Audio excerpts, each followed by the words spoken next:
Hi friends, சுட்டுமிலி சுடரே இனி வரப்போகிற எபிசோட்ஸ்க்கான திரும்ப தான் இந்த வீடியோவில் பார்க்க போகிறோம். வாங்க ஃப்ரெண்ட்ஸ் பார்க்கலாம். ஸ்வேதாவை கல்யாணம் பண்ணிக்கிற விஷயமா கருணா கிட்ட அவங்களுடைய அத்தை கேட்கும்போது, நம்ம உடனே இதுக்கு ஒத்துக்கக்கூடாது, கொஞ்சம் அப்படி விட்டு பிடிச்சி நம்ம ஓகே சொல்லணும். உடனே நம்ம ஒத்துக்கிட்டோம் அப்படின்னா சந்தேகம் வந்துடும் அப்படின்னு கருணா நடிக்கிறாரு நல்லாவே. இந்த ஒரு நாளுக்காக தான் அவர் இத்தனை வருஷமாக காத்திருந்தார்.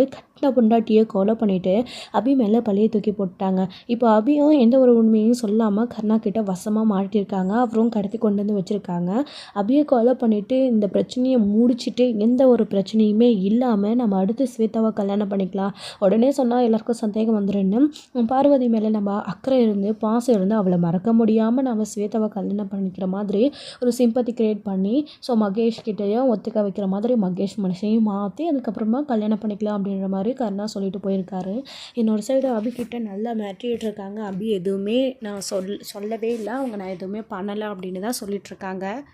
வீட்டில் எல்லாரும் சாப்பிட்டு முடிச்சுட்டு விளையாடிட்டுருக்காங்க. பிள்ளைங்களுமே கூட எல்லாருமே அந்த சமயம்னு பார்த்து தான் அவர் உட்காந்து நியூஸ் பார்த்துட்ருக்கும்போது அபி காணாமல் போன விஷயம் நியூஸில் வந்துடுது. சண்முகம் இதை பார்த்த உடனே சுடர் இதை கேட்டிருக்கக்கூடாது அப்படின்னு சிக்னல் கட் ஆகிடுச்சு அப்படின்னு மழை காரணமாக ஏதோ ஒன்று சொல்லிடலாம் அப்படின்னு கேபிள் ஒயரவே பிடுங்கி விட்டுடுறாங்க.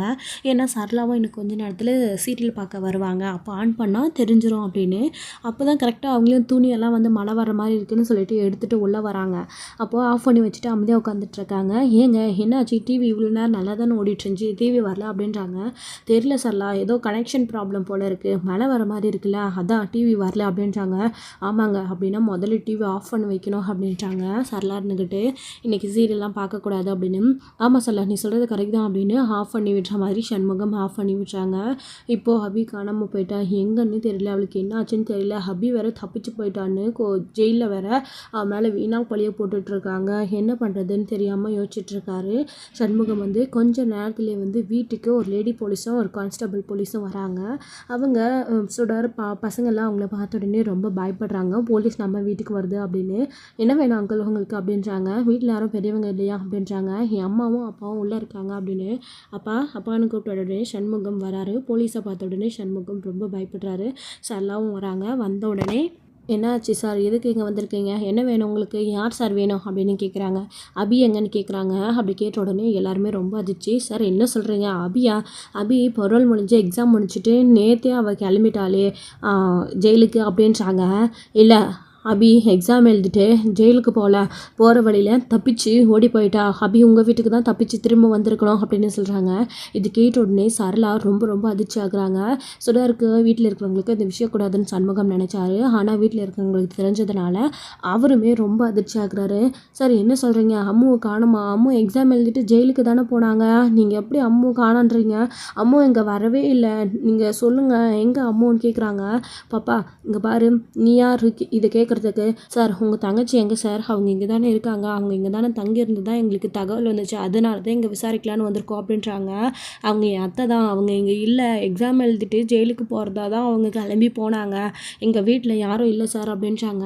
ஷர்லா ஒரு பக்கம் பயங்கரமாக புலம்ப ஆரம்பிச்சிட்றாங்க. சார் என்ன சொல்கிறீங்க, எங்கள் பிள்ளைங்க சொல்கிறதெல்லாம் உண்மைதான் சார், எங்கள் வீட்டில் வந்து அபி இல்லை, அவள் எக்ஸாம் எழுதிட்டு ஜெயிலுக்கு போகிறதுக்கு தான் போயிட்டுருந்தா, இப்போ வந்து அபியை காணோன்னு சொல்கிறீங்க, அபி எங்கே சார் போனா அப்படின்றாங்க.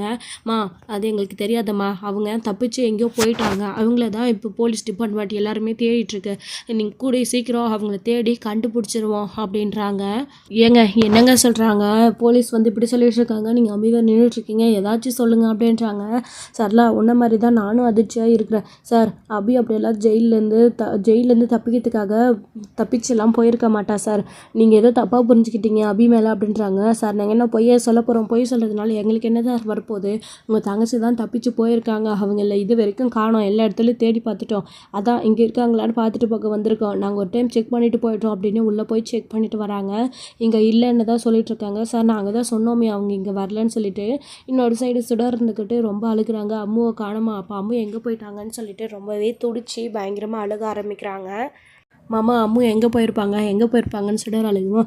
சுடர் அப்படியெல்லாம் அம்மு எங்கேயும் போயிருக்க மாட்டா அபி, நான் போய் தேடி கண்டுபிடிச்சிட்டு வரேன் சரளா, நீ பிள்ளைங்களை பார்த்துக்கோ அப்படின்னு சொல்லிட்டு போகிறாங்க. எப்படியாச்சும் அபியை கண்டுபிடிச்சிருங்க அப்படின்னு சரளாவும் சொல்கிறாங்க. அப்படியே வெளியில் போனதுக்கப்புறமா லாயருக்கு கால் பண்ணி வீட்டில் இருக்கிறவங்களுக்கு விஷயம் தெரிஞ்சு போச்சு, போலீஸ் வந்து விசாரித்தாங்க, அப்போ தான் எல்லாருக்கும் தெரிஞ்சு போச்சுன்ற விஷயத்த சொல்கிறாரு. இந்த விஷயம் தெரிஞ்சால் சுடர் ரொம்ப வருத்தப்படவாளி, அதுக்கு தானே அவளுக்கு தெரியக்கூடாதுன்னு நினச்சேன் அப்படின்னு பிரபாகரன் சொல்லவும், ஆமாம் சார், நானுமே சொல்லாமல் தான் மறைச்சி வச்சுருந்தேன், எவ்வளோ கேட்டும் வீட்டில் நானும் விஷயத்த சொல்லலை, ஆனால் போலீஸ் மூலிமா தெரிஞ்சிடுச்சு, சுடர் ரொம்ப பயப்படுறா, ரொம்ப அழுகிறா, அபியை காணோன்னு சொல்லிட்டு அப்படின்னு சொன்ன உடனே கவலைப்படாதீங்க சண்முகம், நம்ம அப்படியே எப்படியாச்சும் தேடி கண்டுபிடிச்சிடலாம். எனக்கு நாங்கள் அந்த அபி சொன்ன மாதிரி எனக்கு அந்த கேஸ் விஷயத்தில் நான் விசாரித்து பார்த்ததில்ல. ஸோ வந்து ஒருத்தர் மேலே எனக்கு சந்தேகமாக இருக்குது, அபி எங்கேயும் காணாமலாம் போயிருக்க மாட்டா, அவளை யாராச்சும் கடத்தி தான் கொண்டு போயிருக்கணும், நீங்கள் கவலைப்படாதீங்க சார், இந்த கேஸ் விஷயமாக தான் நான் மூவ் பண்ணிகிட்ருக்கேன் அப்படின்னு பிரபாகரன் சொல்கிறாரு. சார், நானும் அபியை நிறைய இடத்துல தேடி பார்க்குறேன், நீங்களும் தேடிட்டு அபி கிடைச்சாலாம் எனக்கு தகவல் சொல்லுங்கள் சார் அப்படின்றாங்க. சரி அப்படின்னு பிரபாகரன் சொல்லவும், நான் எங்கன்னு சார் போய் தேடுவேன், அபியை சார்ந்த யாருமே எனக்கு தெரியாது, அபியை கட்டினவனை தவிர வேறு யாருமே எனக்கு தெரியாது, அவள் இது வரைக்கும் என்கிட்ட எந்த டீட்டெயிலுமே சொல்லலை, எப்படி நான் தேடி கண்டுபிடிப்பேன், அப்படியே அபிக்கு யாராச்சும் விரோதம் இருந்தாங்கன்னா அது யார் என்னன்னு எனக்கு தெரிஞ்சிருந்தா கூட அபியை யாராச்சும் கடத்திருப்பாங்களான்னு விசாரிக்க எனக்கு நிறைய ஹெல்ப்ஃபுல்லாக இருந்திருக்கும், ஆனால் அப்போ எதுவுமே என்கிட்ட அபி சொல்லவே இல்லை, எனக்கு யாருமே தெரியாது, நான் என்ன பண்ணுவேன் கடவுளேன்னு அழுகுறாரு. கவலைப்படாதீங்க சண்முகம், நீங்கள் வருத்தப்பட்டு அழுவாதீங்க, கேஸ் விஷயத்தை பற்றி அபி என்கிட்ட சில டீட்டெயில்ஸ் எல்லாம் சொல்லியிருக்காங்க, அதை வச்சு நான் விசாரித்து பார்க்குறேன், உங்களுக்கு இந்த விஷயத்தை பற்றி தெரிஞ்சால் நீங்கள் ப்ராப்ளம்லாம் மாட்டிக்குவீங்க அப்படின்றதுனால தான் உங்ககிட்ட அபி எதுவுமே சொல்ல வேணான்னு சொல்லியிருக்காங்க, அதனால் நீங்கள் கவலைப்படாதீங்க, நான் வந்து அபி எங்கே இருக்கான்னு தேடி கண்டுபிடிச்சிடுறேன், அபி கிடைச்சிருவான்னு சொல்லிட்டு பிரபாகரன் சொல்லிட்டு ஃபோனை கட் பண்ணிடுறாரு. இப்போ தான் வெற்றி கொஞ்சமாக ரெக்கவர் ஆகி வெளியில் வந்துட்டுருக்காரு. ஸோ வண்டியை நிறுத்திட்டு ஒரு இடத்துல வந்து ஃபோன் எடுக்கும்போது அவரோட ஃபோன் தெரியாமல் கீழே விழுந்துடுது. அப்போது அதை திரும்பவும் எடுத்துகிட்டு வரதுக்காக வண்டியை எடுத்துகிட்டு போகிறாரு. சண்முகம் பிரபாகரன் கிட்டே ஃபோன் பேசிட்டு திரும்பின உடனே அங்கே வெற்றி இருக்காங்க. வெற்றியை பார்த்த உடனே ஒருவேளை இவன் அபியை கடத்தியிருப்பானா, இவன் ஏதாச்சும் அபியை பண்ணியிருப்பானான்ற கோவத்தில் நேராக வந்து வெற்றியோட சட்டையை பிடிச்சிக்கிட்டு சண்முகம் சண்டை போட ஆரம்பிக்கிறாரு. அவரை பார்த்த உடனே ரொம்ப அதிர்ச்சி ஆகிறாரு. வெற்றி, எதுக்கு என் சட்டையை பிடிச்சிட்ருக்க, கையெடு அப்படின்றாங்க. வெற்றி, என் தங்கச்சி எங்கடா, என் தங்கச்சி என்ன பண்ண, அபி என்ன பண்ண சொல்லு, அபி எக்ஸாம் முடிச்சுட்டு போகிற வழியில் அபியை காணோன்னு போலீஸ் நியூஸு பேப்பரு போலீஸ்லாம் வீட்டுக்கு வந்து தேடிட்டு போனாங்க, எங்கடா என் தங்கச்சி, அவள் எக்ஸாம் முடிச்சுட்டு ஜெயிலுக்கு போகிறன்னு தான் போயிட்டுருந்தா, அதுக்குள்ளே அவளை காணோம், அபி அப்படிலாம் தப்பிச்சு போகிறவ கிடையாது, அபி ஏதோ பண்ணியிருக்கீங்க, நீ தானே அவளை கடத்தி கொண்டு போன, எங்கடா சொல்லுடா, அபி எங்கே, என் தங்கச்சி உன்னை கட்டினதை தவிர உனக்கு வேறு என்னடா துரோகம் பண்ணா, ஏன்டா இப்படி என் குடும்பத்தை கஷ்டப்படுத்துறீங்க, அபி இல்லைன்னா எங்கள் குடும்பமே இல்லை, என்னைக்காச்சும் ஒரு நாளாச்சும் ஜெயிலில் இருந்துக்கிட்டு நிம்மதியாக வீட்டுக்கு வருவா அப்படின்ற அவள் அபி எங்கேயோ ஒரு இடத்துல இருக்கான்னு கூட நாங்கள் இருந்துருவோம், ஆனால் அபி நீ கடத்தி கொண்டு போய் என்ன பண்ண, நீ கடத்தி கொண்டு போனதுனால நான் அபி எங்கே இருக்கான்னு நாங்கள் தெரிஞ்சுக்கிடுது, அவள் எங்கள் கூட இல்லைனா கூட ஜெயிலில் இருக்கிறத நினச்சி நாங்கள் சந்தோஷப்பட்டுட்டு இருந்தோம், ஆனால் இப்போது எல்லாமே சுக்குநூறாக உடஞ்சி போச்சடா, அபி வந்து எங்கள் கூட இருந்த கொஞ்ச நாள் நாங்கள் எல்லோரும் எவ்வளோ சந்தோஷமாக இருந்தோம், இப்போ அபியை காணோம், என்னடா பண்ண, உன்னை கட்டினத்தை தவிர அவள் என்ன பண்ணா, அவளை கூட்டிகிட்டு போய் நீ என்ன பண்ண அப்படின்னு சண்முகம் கேள்வி மேலே கேள்வியாக கேட்டுட்ருக்காரு. அப்போ தான் வெற்றிக்கு அபி இல்லை அப்படின்ற விஷயமே தெரிய வருது, பேப்பர் நியூஸ் எல்லாம் வந்துடுச்சான்னு சொல்லிட்டு இப்போ தான் அவர் தெரிஞ்சுக்கவே ஆரம்பிக்கிறாரு. உடம்பு சரியில்லாமல் அவரே 2-3 நாளாக படுக்கையிலே இருந்தார். ஸோ அவருக்கே எதுவுமே தெரியலை. இவர் சொன்னதெல்லாம் வச்சு பார்க்கும்போது அபி காணோன்ற விஷயத்தை இப்போ தான் தெரிஞ்சுக்கிட்டு அவரே ரொம்ப அதிர்ச்சி ஆகுறாரு. அப்போது சண்முகத்துக்கிட்ட, இங்கே பாருங்கள், நீங்கள் சொல்கிற விஷயமே அவள் காணோன்றது எனக்கு இப்போ தான் தெரியும், சத்தியமாக எனக்கு எதுவுமே தெரியாது அப்படின்றாங்க. நடிக்காதடா, உன்னை நம்பி வந்தவளை ஏமாற்றி இப்படி ஜெயிலுக்கு அனுப்பி விட்டுட்டு திரும்ப ஏன்டா அவளுக்கு தண்டனையை கொடுக்குறா, அவளாச்சும் படித்து வாழ்க்கையில் ஏதாச்சும் முன்னேறணும்னு எக்ஸாமை எழுதிட்டு நிம்மதியாக ஜெயிலுக்கு போகலான்னு பார்த்தா அதையும் இல்லாமல் கெடுத்து விட்டுட்டியாடா, என்னடா என் தங்கச்சியை கொலை பண்ணணும்னு முடிவு பண்ணிட்டியா, வேண்டாண்டா, நான் உன்கிட்ட கெஞ்சி கேட்டுக்கிறேன், என் தங்கச்சியை விட்டுடு ப்ளீஸ் அப்படின்னு சொல்லி சண்முகம் ரொம்ப வருத்தப்பட்டு அழுகு. ஏன்னா அபிக்காக கூட ஒரு ஜீவன் சுடர் அப்படின்னு இருக்காங்க, சுடரை பற்றி அவனுக்கு தெரியக்கூடாதுன்றதுனால தான் சண்முகம் ஏதோ சொல்லி அவங்க கிட்ட கெஞ்சுறாங்க. ஆனால் வெற்றி வந்து எனக்கும் இதுக்கு எந்த சம்மந்தமும் கிடையாது, நீ சொல்லி தான் எனக்கு தெரியும், நான் அவளை நேற்று கூட பார்த்து பேசினேன், எக்ஸாம் எழுதி முடிச்சுட்டு அவள் ஜெயிலுக்கு போயிடுவேன் தான் சொன்னான், அப்படி இருக்கிறப்போ அவள் எப்படி தப்பிச்சு போயிருப்பா அப்படின்றாங்க. அதான்டா நீ தானே கடத்தி வச்சிருக்க அப்படின்றாங்க. சத்தியமாக எனக்கு தெரியாது, உன் தங்கச்சியை கடத்தி கொண்டு போய் ஏதாச்சும் பண்ணணுன்ற அளவுக்கெல்லாம் எனக்கு அவன் மேலே கோபம் கிடையாது, நான் அவளை எங்கேயாச்சும் தேடி கண்டுபிடிக்கிறா, நீங்கள் விட்டுட்டு போங்க அப்படின்னு வெற்றி சொல்கிறாரு. டே ப்ளீஸ்டா என் தங்கச்சி கொடுத்துருடான்னு சண்முகம் ஒரு பக்கம் அழுகுறாரு. வெற்றி ஒரு பக்கம் அவள் எங்கே போயிருப்பான்னு சொல்லிட்டு நேராக வந்து வீட்டுக்கு போகிறாரு. புலிக்குட்டிக்கிட்ட போயிட்டு இங்கே மாதிரி அபியை காணோன்னு சொல்லிட்டு அவர் அண்ணன் என்னை சட்டியை பிடிச்சி கேட்குறான்டா, அபிக்கு என்னடா ஆச்சு, நீ வெளியில் தானே இருக்க, அபி எக்ஸாம் எழுதி முடிச்சுட்டு ஜெயிலுக்கு போகலையா, அவள் தப்பிச்சு போயிட்டதா சொல்கிறாங்க, என்னடா நியூஸ் எல்லாம் பார்த்தியா அப்படின்றாங்க. இல்லையே வெற்றி அப்படின்றாங்க. சரி உடனே ஃபோனில் பாருடா அப்படின்னு ஃபோனை ஓப்பன் பண்ணி ஃபோனில் பார்க்குறாங்க. பார்த்தா அபி தப்பிச்சு போயிட்டதா தான் அதில் நியூஸ் சொல்கிறாங்க. இது கேட்டு ரொம்ப வெற்றி அதிர்ச்சி ஆகுறாரு. என்ன வெற்றி அபி இப்படி பண்ணிட்டாங்க அப்படின்றாங்க. இல்லைடா சத்தியமாக அவள் இப்படி தப்பிச்சு போகிற அளவுக்கெல்லாம் எதை பற்றியும் யோசிச்சிருக்க மாட்டா, அவள் இங்கே இருந்திருந்தா அவள் குடும்பத்துக்கு ஆபத்துக்கான ஏதாச்சும் பண்ணிடுவான்ற பயம், அதனால் கண்டிப்பாக ஜெயிலுக்கு போகிறதுக்கு தான் அவள் பார்த்துருப்பா. ஜெயிலை விட்டு தப்பிச்சு திரும்பவும் வந்தோம் அப்படின்னா அவங்க குடும்பத்துக்கு தான் ஆபத்துன்னு அவளுக்கு நல்லாவே தெரியும், அவள் இதெல்லாம் பண்ணியிருக்க மாட்டா அப்படின்னு தான் வெற்றியும் நம்புகிறாரு. சரிவா இந்த விஷயத்தை பற்றி கருணாக்கிட்ட சொல்லலாம். ஆனால் இது நடந்து 2 நாள் ஆகுது. கருணாக்கு எப்படிடா அந்த விஷயம் தெரியாமல் இருந்திருக்கும். கர்ணன் நியூஸ் பேப்பர் எதுவுமே பார்த்துருந்துக்க மாட்டானா, இந்நேரம் அவனுக்கு இன்ஃபார்ம் வந்திருக்கணுமே. பெருசாக எதுவுமே என்கிட்ட எந்த ஒரு விஷயத்தை பற்றியும் சொல்லாமல் கர்ணன் அப்படி இவ்வளோ கேஷுவலாக இருக்கான் அப்படின்னு சொல்லிட்டு இங்கே வெற்றிக்கு சந்தேகம் ஏற்படுது. ஆமாம் இல்லை, ஆனால் கர்ணா 2 நாளாக வீட்லேயே ஆள் இல்லை வெற்றி. உன்னை பார்க்க வரும்போதும் வீட்டுக்கு காலையில் நைட் மட்டும் தான் வீட்டுக்கு வராது, மற்ற நேரம் ஃபுல்லாக கர்ணா ஏதோ பிஸியாகவே இருக்கான், என்ன பண்ணுறான்னு கூட தெரியல. வேலை விஷயமா நீ உடம்பு சரியில்லாமல் படுத்துருக்கிறதுனால எல்லாத்தையும் அவரே பார்த்துக்கிறாருன்னு தான் நான் நினச்சிட்டு இருந்தேன். ஆனால் அபியை காணோன்னு தெரிஞ்சும் அவர் வீட்லேயும் இல்லாமல் 2 நாளாக பிஸியாகவே இருக்காருன்றதை வச்சு பார்க்கும்போது ஸோ கண்டிப்பாக வந்து கர்ணாவுக்கும் இந்த விஷயம் தெரிஞ்சிருக்கும். தெரிஞ்சு தெரியாமல் காட்டிக்கிட்டாரா, இல்லை நம்மக்கிட்ட சொல்லாமல் இருக்காரா, இல்லை தெரியாமல் இருக்குதான்னு ஒன்றும் புரியல வெற்றினையும். புலிக்குட்டியும் பயங்கரமாக கன்ஃபியூஸ் பண்ணுறாரு. நீ குழப்பி என்னையும் குழப்பி விடாதடா, அமைதியாக இரு பார்க்கலாம் அப்படின்னு சொல்லிட்டு நேராக வந்து பார்த்திங்க அப்படின்னா அபியை பற்றி பேச்சு கொடுக்கலான்னு சொல்லிட்டு அங்கே வந்து போகிறாரு நம்ம வெற்றி. வந்துட்டு அபியும் அங்கேருந்து எப்படியாச்சும் தப்பிச்சு போக முடியுமா அப்படின்னு பார்க்குறாங்க எல்லாருமே.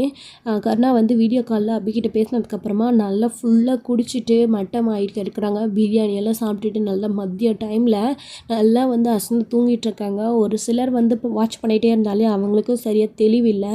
இதை நம்மளுக்கு சரியான வாய்ப்பாக இருக்கும், எப்படியாச்சும் தப்பிச்சு போயிடலான்னு அபி அப்படியே கையை காலை அசைச்சு ஏதாச்சும் பண்ணலான்னு சொல்லிட்டு வந்து பார்த்திங்க அப்படின்னா கையை ஆட்டி மொல்ல டைட்டாக கை இருக்க அந்த கையை வெளியே எடுக்கிறாங்க.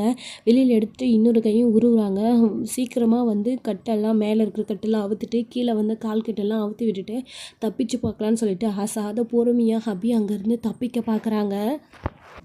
வெற்றி வந்து இப்படி புலிக்கிட்ட பேசினதுக்கப்புறமா அபி எங்கே எக்ஸாம் எழுதுனா, எந்த வழியாக ஜெயிலுக்கு போக பார்த்தா, எப்படி காணாமல் போயிட்டா இல்லை தப்பிச்சு போயிட்டாலான்றதை நம்ம தெரிஞ்சுக்கணும்னு சொல்லிட்டு வெற்றி புலிக்குட்டியோடு சேர்ந்துக்கிட்டு விசாரித்து பார்க்குறாங்க. அபி எக்ஸாம் எழுதிட்டு போன இடம் தெரிஞ்சதுக்கப்புறமா இந்த வழியாக தான் போனதாக வந்து இன்ஃபார்ம் வருது. அதை வச்சு வந்து அந்த வழியாக செக் பண்ணி பார்க்குறாங்க. அதாவது அவங்க சொன்ன இடத்த செய்தியில் வந்து குறிப்பிட்ட ஒரு இடம் சொன்னாங்க, அபி காணாமல் போன இடம், அதாவது கர்ணா கடத்திட்டு போன இடம். வண்டியை நிற்க வச்சு அந்த இடத்துல போய் நின்று சிசிடிவி கேமராலாம் வச்சு செக் பண்ணி பார்க்குறாங்க. அப்படி செக் பண்ணி பார்க்கும்போது புகைலாம் போட்டு காரில் அடிச்சிட்டு போயிருக்காங்க. அந்த கார் நம்பர் என்ன அதை வச்சு கண்டுபிடிக்கணும்னு சொல்லிட்டு அவங்க வெற்றியும் புலிக்குட்டியும் கண்டுபிடிச்சிட்ருக்காங்க. அபி ஒன்று தப்பிச்சு போல, யாரோ அவளை கடத்திட்டு போயிருக்காங்கன்றத வெற்றியை அந்த கேமரா மூலிமா தெரிஞ்சுக்கிறாரு. அபியை கடத்துகிற அளவுக்கு யார் இங்கே இருக்காங்க அப்படின்றாங்க. ஒருவேளை கர்ணா கடத்திருப்பானோ அப்படின்றாங்க. சேச்சா அப்படி எதுவும் கர்ணா பண்ண மாட்டான், நமக்கு சொல்லாமா அப்படின்றாரு. ஏன் வெற்றி நீ தான் அப்படி நம்பிட்டுருக்க, பார்வதி அக்கா கொலை விஷயத்தில் ஸ்வேதாவும் சரி கர்ணாவும் சரி அப்பப்போ அவங்க மேலே கோவப்பட்டுக்கிட்டு தானே இருக்காங்க அப்படின்றாங்க. ஸ்வேதாவை சொல்லுடா, ஆனால் கர்ணாவை நான் நம்ப மாட்டேன் அப்படின்றாங்க. அதை கர்ணா அப்படி சொல்ல வாய்ப்பில்லை அப்படின்னு வெற்றி சொன்னதும், நீ தாண்டா நம்பிட்டு இருக்க, ஒருவேளை கர்ணா இதை செஞ்சாலே செஞ்சிருப்பான், எனக்கு சந்தேகமாக இருக்குது. ஏன்னா அப்படி காணாமல் போய் எப்படியும் அவனுக்கு தெரியாமல் இருக்கிறதுக்கு வாய்ப்பே கிடையாது, கண்டிப்பாக தெரிஞ்சிருக்கோம். நியூஸ் எல்லாம் வந்திருக்கு, எல்லாருக்கும் நாடுக்கே தெரிஞ்சிருக்கு, அப்போ கர்ணாவுக்கு மட்டும் தெரிஞ்சிருக்காதான் என்ன, நீ தான் உடம்பு சரியில்லை படுத்துட்டு இருந்தா, அதனால் நமக்கு தான் தெரியாது, அவங்களுக்கு தெரியாதா என்ன அப்படின்ற மாதிரி புலிக்குட்டி சொல்கிறாரு. நீ சொல்கிறதும் சரிதான் புலிக்குட்டின்னு வெற்றி யோசிச்சு பார்த்துட்டு இருக்காரு. அப்படி யோசிச்சு பார்த்ததுக்கப்புறமா இன்னொரு சைடு இங்கே பிள்ளைங்க என்ன பண்ணுறாங்க அப்படின்னா வீட்டில் இருக்க முடியாமல் சாமிக்கிட்ட வந்து அபிக்காக வேண்டிக்கிட்டு அம்மு கிடைக்கணும்னு சுடர் வேண்டிக்கிட்டு தருணும் சுடரும் அழுதுகிட்டே வந்து அந்த வழியாக வந்துட்டுருக்காங்க. எங்கேயாச்சும் அபி இருப்பாங்களான்னு கூட பார்த்துட்டே தான் வந்துட்டுருக்காங்க. அப்போ தான் வெற்றி இவங்க 2 பேரையும் பார்த்துட்டு புலிக்குட்டி அங்கே பாரு சுடர் அப்படின்றாங்க. ஆமாம் சுடர் தான், இங்கே என்ன பண்ணுறா அப்படின்னு சொல்லிட்டு வராங்க 2 பேரும். அவங்க வந்ததுக்கப்புறமா சுடர், தருண் நீங்கள் 2 பேரும் இங்கே என்ன பண்ணுறீங்க அப்படின்றாங்க. கேப்டன் அங்கிள் அப்படின்னு ரொம்ப அழுக ஆரம்பிக்கிறாங்க. என்னாச்சு சுடர், ஏன் அழுகிற அப்படின்றாங்க. கேப்டன் அங்கிள் அம்முவை காணோம் அப்படின்றாங்க. என்ன சொல்கிறீங்க சுடர், எதுக்காக அழுறா தருண் அப்படின்றாங்க. ஆமாம் எங்கள் அத்தை காணோம், எங்கள் அத்தை எங்கே போனாங்கன்னு தெரில, அவங்க எக்ஸாம் எழுதிட்டு ஊருக்கு போகிறதுக்காக போயிட்டு இருந்தாங்க, அப்போது அவங்கள காணோம் அப்படின்னு தருண் சொல்கிறாங்க. ஒன்றும் புரியல, ஒரே கன்ஃபியூஷனாக இருக்குது வெற்றிக்கு. உன் அம்மா அப்படியெல்லாம் எங்கேயும் போக மாட்டாங்க, நீ தான் ஊருக்கு போயிட்டாங்கன்னு சொன்ன அப்படின்றாங்க. ஊருக்கு தான் கிளம்புனாங்க, ஆனால் ஊருக்கு போகிற வழியில் அவங்கள காணோம், அவங்க எங்கேயோ போயிட்டாங்கன்னு எல்லோரும் சொல்கிறாங்க. அம்மா எங்கேயும் போயிருக்க மாட்டாங்க அப்படின்னு சுடர் ரொம்ப ரொம்ப ஃபீல் பண்ணி அழுகிறாங்க. சுடருக்கு பிடிச்ச அம்மா அவங்க எங்கே போயிருப்பாங்கன்னு சொல்லிட்டு வெற்றிக்கு ஒரே கன்ஃபியூஷனாக இருக்கவும், நீங்கள் இங்கெல்லாம் இருக்காத தருண், நேராக சுடரை முதல்ல வீட்டுக்கு கூட்டிகிட்டு போ அப்படின்னதும் சரிங்க அங்கிள் அப்படின்னு சொல்லிட்டு சுடர் வா அப்படின்னு நேராக தருண் கூட்டிகிட்டு போகிறாரு. வெற்றி, இது என்ன வெற்றி, ஆளாளுக்கு காணாமல் போகிறாங்க, சுடர் சொல்கிறதெல்லாம் வச்சு பார்த்தா ஏதோ மர்மமாக இருக்குன்றாங்க. ஆமாடா, சுடரும் எப்போ அபி ஜெயிலேருந்து வெளியில் வந்தாலோ அப்பத்துலேருந்து தான் அம்மு ஃப்ரெண்டு வந்துட்டாங்கன்னு சொல்லிகிட்டே இருந்தா. அவங்கள பார்க்கணுன்னு நிறைய தடவை என்னை கூட்டிகிட்டே இருந்தா, ஆனால் நான் ஒரு தடவை கூட அம்மு ஃப்ரெண்டு யாருன்னு பார்த்ததே கிடையாது. இப்போது தருண் என்னவோ அவங்களோட அத்தையே காணோம் அப்படின்னு சொல்கிறான். சுடரும் அம்மும் காணோன்னு சொல்லிட்டு ஃபீல் பண்ணி அழுகிறா. இந்த சைடு அபியையும் காணோம், ஜெயிலுக்கு போகிற வழியில் தப்பிச்சு போயிட்டான்னு சொல்கிறாங்க. ரெண்டுத்தையும் சேர்த்து வைக்க பார்க்கும்போது ரொம்ப கன்ஃபியூஷனாக இருக்குது அப்படின்னு புலிக்குட்டிக்கிட்டையும் வெற்றி சொல்லிட்டு இருக்கும்போது, ஒரு வேளை ஏன் அந்த அம்மு ஃப்ரெண்டு அபியா இருக்கக்கூடாது அப்படின்னு சொல்லவும் ரொம்ப அதிர்ச்சி ஆகுறாரு வெற்றி. அப்படியா சொல்கிற, நீ நல்லா யோசிச்சு பாரு வெற்றி அப்படின்னு புலிக்குட்டி சொல்கிறாரு.